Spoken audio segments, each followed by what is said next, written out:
Hello বন্ধুরা, কেমন আছো সবাই? বাইরে বেশ হালকা ঠান্ডা ঠান্ডা পড়েছে, দারুণ ওয়েদার। এই ওয়েদারে গুগলির এই ঝালঝাল রেসিপিটা দারুণ লাগবে। তো সেই গুগলির ঝালঝাল রেসিপিটা আজকে তোমাদের সঙ্গে শেয়ার করবো বলে চলে এসেছি। চলো দেখে নিই।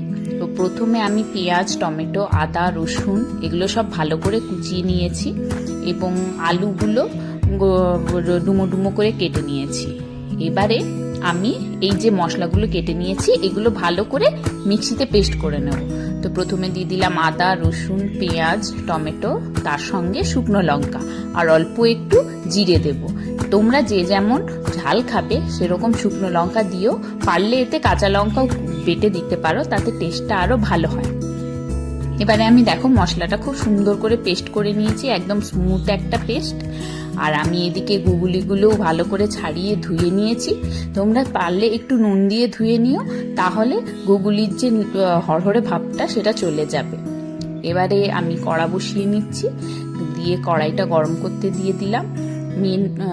এবারে কড়াই গরম হয়ে গেলে আমি এতে তেল দিলাম, পরিমাণ মতো তেল। আমি অল্প তেলই যেহেতু করি তাই প্রায় 2 চামচ মতো তেল দিলাম। এবারে তেল গরম হয়ে গেলে আমি এতে গোটা জিরে আর তেজপাতা ফোড়ন দিচ্ছি। এবারে এই তেজপাতা বা জিরেটা ভাজা ভাজা হয়ে গেলে আমি যে মশলাটা বেটে রেখেছি ওই মশলাটা এই তেলে অ্যাড করে দিলাম, দিয়ে একটু নাড়িয়ে নেব। মানে মশলাটা একটু তেলের সঙ্গে মিশিয়ে নেব ভালো করে, যাতে ভালো করে ভাজা হয় মশলাটা। এবারে আমি একটু এতে হলুদ দিলাম, এবারে দিচ্ছি লঙ্কা গুঁড়ো, জিরে গুঁড়ো অল্প আর অল্প ধনে গুঁড়ো। এই মশলাগুলো, এটা রেসিপিটা অলমোস্ট যেমন আমরা মাংস রান্না করি পুরো সেরকমই, খেতেও অসাধারণ হয় এবং প্রায় মাংসর মতনই হয়, বা অনেক সময় মাংসর থেকেও ভালো লাগে। যাদের গুগলি ভালো লাগে তাদের এই রেসিপিটা মাংসর থেকেও দুর্দান্ত হয় খেতে। এবার আমি এটা একটু ঢাকা দিয়ে কষিয়ে নিলাম।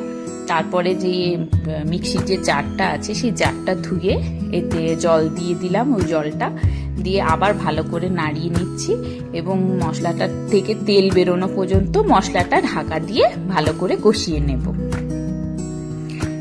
এবারে দেখো আমার মশলা প্রায় কষানো হয়ে গেছে, তেল ছাড়া শুরু হয়ে গেছে। এবারে আমি এতে যে আলুগুলো কেটে রেখেছি ওই আলুগুলো অ্যাড করে দিচ্ছি। এবারে আলুগুলো অ্যাড করে দিয়ে তার সঙ্গে যে গুগলিগুলো আছে ওই গুগলিগুলো অ্যাড করে দিলাম, দিয়ে ভালো করে নাড়িয়ে নেব এবং মশলাগুলোর সঙ্গে ভালো করে মিশিয়ে নেব। এটা যত কষানো হবে এর টেস্ট তত বাড়বে এবং আমার তো মাংসর থেকেও এই রেসিপিটা খেতে খুব ভালো লাগে। আর বিশেষ করে শীতকালে গুগলি, গরম গরম তরকারি আর ভাত, আর কিচ্ছু লাগবে না, এটা দিয়েই ভাত খাওয়া হয়ে যায়। খুব দারুণ একটা রেসিপি।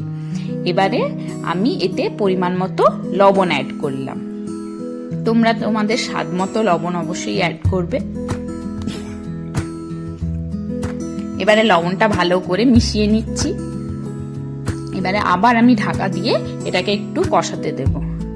দেখো আমার এটা ঢাকা দিয়ে একটুক্ষণ কষালাম, প্রায় কষানো হয়ে গেছে। আলুগুলো হালকা অল্প হাফ সেদ্ধ হয়েছে। এবারে এটাকে আমি আবার ভালো করে নাড়িয়ে নিচ্ছি। নাড়িয়ে নিয়ে এটাতে আমি এবার জল অ্যাড করব। যেহেতু আমার কষানো হয়ে গেছে সেই জন্য এটাতে জল অ্যাড করে বাকি আলুটা সেদ্ধ করে নেব আর গুগলিটাও ভালো করে সেদ্ধ করে নেব। এবারে জল দিয়ে দিলাম, দিয়ে আমি ঢাকা দিয়ে দিলাম। এবারে দেখো আমার তরকারি ফুটছে এবং আলুগুলোও সেদ্ধ হয়ে গেছে প্রায়, আর গুগলিটাও ভালো মতো সেদ্ধ হয়ে গেছে। এবারে আমি আরেকটু ঝোলটা আঁটিয়ে নিচ্ছি। তোমরা যে যেমন ঝোল খাবে সেরকম রেখো, আমি একটু ঝোলঝোলি পছন্দ করি তাই একটু ঝোলঝোলি রাখলাম। এবারে দেখো আমার রেসিপি পুরো কমপ্লিট, আমি এটা নামিয়ে নিলাম। খুব ইজি একটা রেসিপি, তোমরা অবশ্যই ট্রাই করো, খুব সুন্দর খেতে, দারুণ খেতে। এবারে আমি এর ওপর, যেহেতু শীতকাল, ধনেপাতাটা তো অবশ্যই লাগে, তাই আমি এবারে এতে একটু ধনেপাতা কুচি করে ওপরে ছড়িয়ে দেবো। এবার এই গরম তরকারির ওপর যখন কাঁচা ধনেপাতা দেওয়া হয় তার যে স্মেলটা বেরোয় অসাধারণ। থ্যাংক ইউ সবাইকে আমার এই রেসিপিটা দেখার জন্য। তোমরা অবশ্যই ট্রাই করো আর জানিও কেমন লাগলো। ধন্যবাদ।